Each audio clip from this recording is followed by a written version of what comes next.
दोस्तों, Vodafone idea की बात करें तो स्टॉक के अंदर फ्राइडे को ज़बरदस्त तेज़ी देखने को मिली। स्टॉक 12 रुपये तक पहुंच गया है। अब आप ये क्लियरली देख सकते हो कि इस समय वोडाफोन आइडिया का जो प्रदर्शन है वो बहुत बेहतर है। ये स्टॉक इस समय आप देखें तो पिछले एक साल में काफ़ी अच्छा कर चुका है और पिछले 2-3 महीनों में ही 6 रुपये से 12 रुपये तक पहुँच गया है। लेकिन अब आप देख सकते हो कि ये तेज़ी का दौर जो शुरू हुआ क्योंकि कंपनी ने फंड रेजिंग की है। लेकिन दूसरी तरफ कंपनी पे एक झटका लगा है। यहाँ पे जीएसटी डिपार्टमेंट ने बहुत बड़ी इनके ऊपर पेनल्टी लगा दी है, करीब 48,000 करोड़ रुपीज़ की पेनल्टी। और वोडाफोन आइडिया जैसी कंपनी जो इस समय बहुत सारे फंड की प्रॉब्लम से जूझ रही है, उसके लिए ये रकम बहुत बड़ी हो जाती है। क्या आने वाले समय इससे वोडाफोन आइडिया पे और बर्डन बढ़ेगा और इसके लिए वोडाफोन आइडिया क्या कदम उठाएगी और किस तरह से वोडाफोन आइडिया इन सारी प्रॉब्लम से बाहर निकलेगी, समझने की कोशिश करेंगे इस वीडियो के माध्यम से। लेकिन फ्रेंड्स, उससे पहले अगर आप पहली बार हमारे चैनल पे आए तो चैनल को सब्सक्राइब कर दीजिए, एक बेल आइकॉन दबा दीजिए ताकि जब भी नया वीडियो बने पहला नोटिफिकेशन आपको मिले। वीडियो पसंद आए तो लाइक से जरूर कीजिए। चलो फ्रेंड्स, वीडियो स्टार्ट करते हैं। मैं हूं आपका दोस्त एसपी दवे और हमारे अपने चैनल ऑनलाइन कमाई में आपका बहुत बहुत स्वागत है। सबसे पहले वोडाफोन आइडिया के कारोबार की बात करें, 11.95 पर क्लोजिंग देखने को मिली, जहाँ पे 5.75% की शानदार तेजी देखने को मिली। काफ़ी दिनों के बाद स्टॉक ने बहुत बेहतर किया है। तो यहाँ पे इसकी परफॉर्मेंस देखें तो बिल्कुल शुरुआत पॉजिटिव हुई 11.42 पर, क्लोजिंग थर्सडे की 11.30 के आसपास थी। इंट्राडे में 11.25 का लो भी बना। इसका मतलब ये रहा कि कुछ समय के लिए भले लेकिन गिरावट हुई है स्टॉक के अंदर, रेड जोन में स्टॉक गया, लेकिन जो खरीदारी थी उसने बहुत ही ज़बरदस्त प्रदर्शन किया और 12 रुपये का हाई बन गया। आप क्लियरली देख सकते हो कि अपने 52 वीक के हाई पे इस समय स्टॉक आपको दिखाई देगा, काफ़ी बेहतर करता हुआ दिखाई देगा। इस समय 1.30 लाख करोड़ का इसका मार्केट कैप है, जो बहुत ही बेहतर है। और अब Q3 आने वाला है, उम्मीद है कि Q3 बेहतर होगा, कंपनी अपने कर्ज को और कुछ कम कर पाएगी और रिवेन्यू को बढ़ा पाएगी। अब यहाँ पे जो बड़ी अपडेट निकल के आ रही है, देखो कि वोडाफोन आइडिया की तरफ से जो एक्सचेंज को जानकारी दी है, जिनमें यहाँ पे देखो कि इनको एक ऑर्डर प्राप्त हुआ है। यह ऑर्डर जो है central goods and service tax act 2017 के तहत है। कंपनी के ऊपर पेनल्टी लगाई गई है। तो कंपनी की तरफ से कहा गया है कि ये जो पेनल्टी लगाई गई ये हमें मंजूर नहीं है और हम आगे अपनी लीगल जो भी राइट्स है उसका इस्तेमाल करेंगे। तो यहाँ पे अगर हम नेम ऑफ अथॉरिटी देखें तो आपको जॉइंट कमिश्नर जुडिक्शन गुवाहाटी CBIC दिखाई देगा। ऑर्डर जो पास हुआ है सेक्शन 74 के तहत CGST SGST एक्ट 2017 और इसमें 44 करोड़ 78,68,357 करोड़ की भारी भरकम पेनल्टी लगाई गई है। अब आप क्लियरली देख सकते हो कि इस समय वोडाफोन आइडिया जैसी कंपनी जो इस समय आप समझ सकते हो कि इस समय काफ़ी ज़्यादा फंड की आवश्यकता है उसमें, और ऐसे में ये बड़ा ऑर्डर जो है 44,000 करोड़ की, ये रकम काफ़ी बड़ी हो जाती है। अब 18 दिसंबर 2025 को ये ऑर्डर प्राप्त हुआ है। तो ये इनपुट क्रेडिट टैक्स के क्लेम को लेकर है, जो फाइनेंशियल 2018 से लेके मार्च 2021 के बीच का पूरा मामला है, जिसमें ये भारी भरकम पेनल्टी लगाई गई है। तो कंपनी का कहना है कि इसकी वजह से हमारा जो मैक्सिमम फाइनेंशियल इम्पैक्ट पड़ेगा हमारी बिजनेस पे, हमारी ये जो पेनल्टी है ये हमारे लिए तकलीफ होगी और कंपनी इस पूरी पेनल्टी से बिल्कुल एग्री नहीं है और हम अपना जो भी लीगल राइट है उसका इस्तेमाल करके हम आगे अपील करेंगे और हम इसको माफ़ करवाने की कोशिश करेंगे। इसके अलावा एक और नया ऑर्डर इनको प्राप्त हुआ है। ये additional commissioner GST central exercise Mumbai commissioner की तरफ से प्राप्त हुआ है। ये ऑर्डर जो पास हुआ है, देखो कि 74 central and goods service tax 2017 के तहत, जिनमें जो पेनल्टी लगाई वो है 3 करोड़ 44,450 रुपीज़ की, यानी लगभग 4 करोड़ के आसपास की। ये एक और पेनल्टी इनके ऊपर लगाई गई है। 19 दिसंबर 2025 को ये ऑर्डर प्राप्त हुआ है।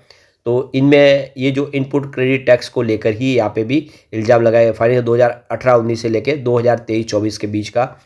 तो सर्विस गुड्स टैक्स के अंदर इनको लगता है कि इनपुट क्रेडिट टैक्स में गलती की गई है। तो कंपनी का कहना है कि इस वजह से जो हमारा फाइनेंशियल बिजनेस है, जो हमारी जो मैक्सिमम फाइनेंशियल इम्पैक्ट पड़ेगी हमारे बिजनेस पे, हमारी ऑपरेशनल एक्टिविटीज़ पे, और हमें ये जो भी फैसला लिया गया ये मंजूर नहीं है। हम आगे अपील करेंगे इस फैसले के खिलाफ। तो देख सकते हो कि इस समय लगातार पेनल्टी का दौर जारी है, बहुत सारी पेनल्टी इस समय वोडाफोन आइडिया पे लग रही है। वैसे आप देख सकते हो कि वोडाफोन आइडिया के शेयर में फ्राइडे को ज़बरदस्त तेज़ी देखने को मिली और इसके पीछे वजह है कि कंपनी की जो सब्सिडीज कंपनी है उसने 3,300 करोड़ रुपीज़ के फंड जुटाने के लिए यहाँ पे आप देख सकते हो कि एक पॉजिटिव माहौल बनाया है। यहाँ पे कंपनी फंड जुटा रही है बॉन्ड्स के माध्यम से। और दूसरी तरफ एजीआर बकाया को लेकर सरकार कुछ राहत लेके आ रही है। इसकी वजह से 6% से ज़्यादा की उछाल देखने को मिले और आप समझ सकते हो कि स्टॉक काफ़ी बेहतर किया है। इस साल अब तक 49% की ज़बरदस्त तेजी स्टॉक के अंदर बन चुकी है। 6 रुपये का स्टॉक 12 रुपये तक पहुंच चुका है। तो कंपनी ने गुरुवार को एक्सचेंज को बताया है कि यहाँ पे subsidies company Vodafone idea telecom infrastructure ने यहाँ पे नॉन कन्वर्टेबल डिबेंचर्स बॉन्ड्स के माध्यम से 3,300 करोड़ रुपीज़ की रकम जुटा ली है। कंपनी ने कहा है इस रकम का इस्तेमाल VITIL वोडाफोन आइडिया को अपने भुगतान दायित्व को चुकाने के लिए करेगी। टेलीकॉम कंपनी ने स्टॉक एक्सचेंज फाइलिंग में कहा कि इससे वोडाफोन आइडिया को अपने कैपेक्स को मजबूत करने में और बिजनेस ग्रोथ को सपोर्ट देने में मदद मिलेगी। तो एक समय काफ़ी बड़ी राहत मिल चुकी है वोडाफोन आइडिया। इसके अलावा जो सबसे बड़ी पॉजिटिव खबर ये है कि CLSA का सपोर्ट मिला है। CLSA ने नई रिपोर्ट जारी की है और इस रिपोर्ट ने निवेशकों का उत्साह और बढ़ा दिया है। रिपोर्ट में कहा गया कि सरकार वोडाफोन आइडिया के समायोजित सकल राजस्व यानी AGR बकाये पर आंशिक राहत पर विचार कर सकती है। इसमें ब्याज और जुर्माने पर ब्याज की आंशिक माफ़ी शामिल हो सकती है, यानी जो पेनल्टी है उसको कम किया जा सकता है, माफ़ किया जा सकता है और इसके अलावा जो इंटरेस्ट है उसको भी माफ़ या कम किया जा सकता है। तो AGR का सबसे बड़ा हिस्सा वही है और इससे काफ़ी बड़ी राहत मिल सकती है। एक तरह से जो बकाया है वो आधा हो सकता है।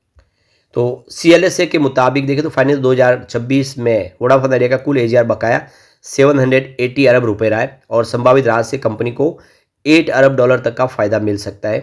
वोडाफोन आइडिया पर करीब 83,400 करोड़ रुपीज़ का बकाया है AGR। कंपनी को चालू वित्त वर्ष 2025-26 तक जो अप्रैल सितंबर में 12,132 करोड़ रुपये का घाटा हुआ है और सितंबर तक ये कंपनी का जो निवल संपत्ति नकारात्मक 82,460 करोड़ के आसपास रहा है। तो फिलहाल कंपनी लॉस में जरूर है, लेकिन सरकार की तरफ से मदद मिलने पे कंपनी बेहतर कर सकती है। भले ही धीरे धीरे, लेकिन वोडाफोन आइडिया की स्थिति में सुधार हो रहा है। अगर हम इसके सेल्स ग्रोथ की बात करें, पिछले 10 सालों में इसका जो सेल्स ग्रोथ है वो 3% के आसपास रहा था, काफ़ी बेहतर था। 5 के हिसाब से गिर के -1% पे आ गया, यानी सेल्स कंपनी का गिरा, लेकिन 3 ईयर के हिसाब से वापस 4% तक पहुंचा, जो इस TTM भी 4% है।